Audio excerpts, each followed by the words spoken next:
ಈಗ ಒಂದು ಕಡೆಯಿಂದ ಬಿಜೆಪಿಯವರು ಹೇಳ್ತಾ ಇರೋದು ಯಡಿಯೂರಪ್ಪ ಅವರ ಮೇಲೆ ಪ್ರಾಸಿಕ್ಯೂಷನ್ಗೆ ಕೊಟ್ಟಾಗ ಅವರು ರಾಜೀನಾಮೆ ಕೊಟ್ಟಿದ್ದಾರೆ. ಈಗ ಇವರು ಸಿದ್ದರಾಮಯ್ಯ ಯಾಕೆ ರಾಜೀನಾಮೆ ಕೊಡಬೇಕು?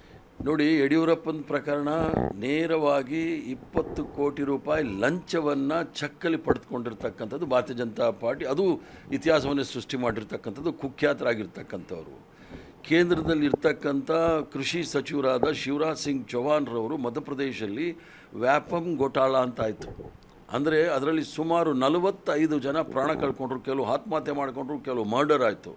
ಅವ್ರನ್ನ ನಿರಂತರವಾಗಿ ಸತತವಾಗಿ 19 ವರ್ಷಗಳ ಕಾಲ ಮುಖ್ಯಮಂತ್ರಿ ಆಗಿಟ್ಟಿದ್ರಿ.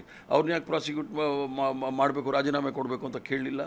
ಆ ಥರ ಪ್ರಕರಣ ಕೇಳಕ್ಕೆ ಹೋದರೆ ಗಡೀಪಾರ್ ಆಗಿದ್ದಂಥ ಅಮಿತ್ ಶಾ ಅವರು ಸಹ ಸುಪ್ರೀಂ ಕೋರ್ಟಲ್ಲಿ ಗಡೀಪಾರ್ ಮಾಡಿದ್ರು ಅವ್ರನ್ನ. ಈಗ ಅವ್ರನ್ನೂ ಯಾಕೆ ನೀವು ಮಂತ್ರಿ ಮಾಡಿದ್ದೀವಿ ಅಂತ ಕೇಳಕ್ಕೆ ಹೋದರೆ, ಆದ್ದರಿಂದ ಒಂದು ಕಣ್ಣಿಗೆ ಬೆಣ್ಣೆ ಇನ್ನೊಂದು ಕಣ್ಣಿಗೆ ಸುಣ್ಣ ಇಡೋಕ್ಕಾಗೋದಿಲ್ಲ.